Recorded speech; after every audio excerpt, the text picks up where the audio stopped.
সরকারিভাবে প্রাপ্ত ভোট মীর তুফাইল হোসেন পেয়েছেন 37। সভাপতি প্রাথমিকভাবে তাকে বিজয় ঘোষণা করা হলো। আর সভাপতি পদে ফয়সাল হোসেন 1 ভোট।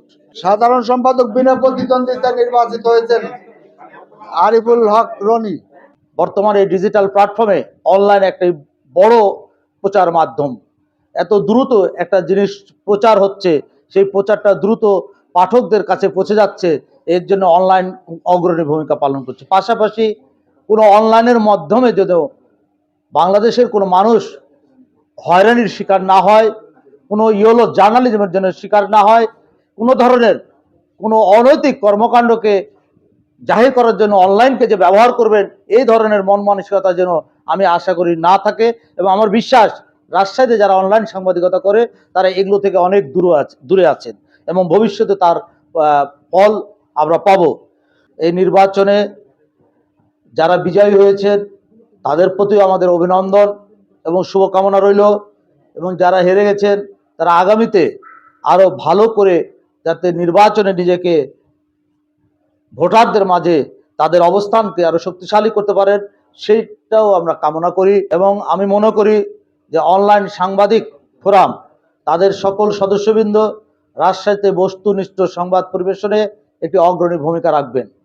যারাই নেতৃত্বে আসবেন আগামী 2 বছর মেয়াদকালে তাদের নেতৃত্বে এই সংগঠনটি আরো গতিশীল, শক্তিশালী এবং পেশাদার সাংবাদিকতার চর্চায় তারা সক্রিয় ভূমিকা রাখবে, এই প্রত্যাশা এবং আশা রাখি।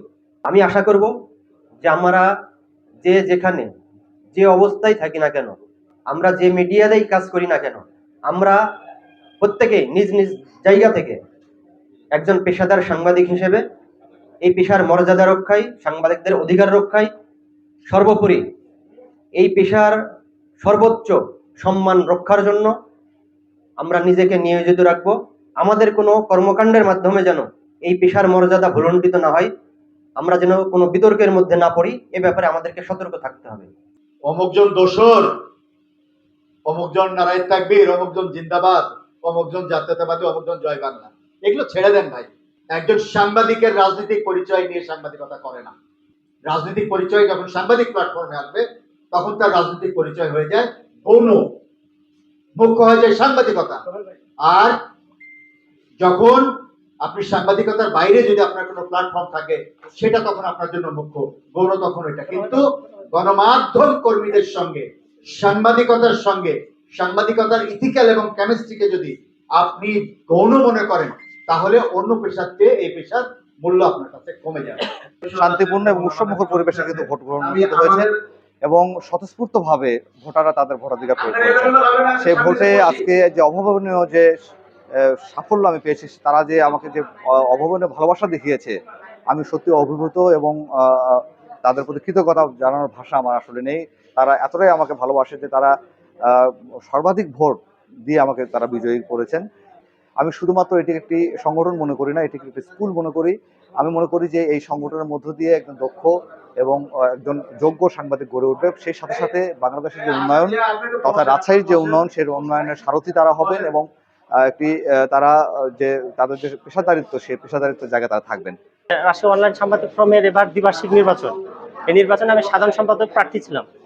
আমার প্রতিদ্বন্দ্বী কেউ করেনি, এই জন্য আমি মন থেকে খুবই খুশি যে সবাই আমাকে খুবই ভালোবাসে, বিধায় আমার প্রতিদ্বন্দ্বী কেউ নাই। আমি বিনা প্রতিদ্বন্দ্বিতে সাধারণ সম্পাদকে পাস।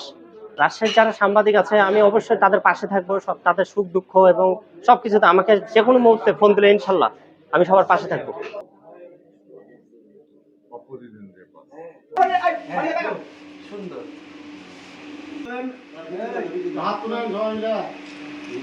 হ্যাঁ,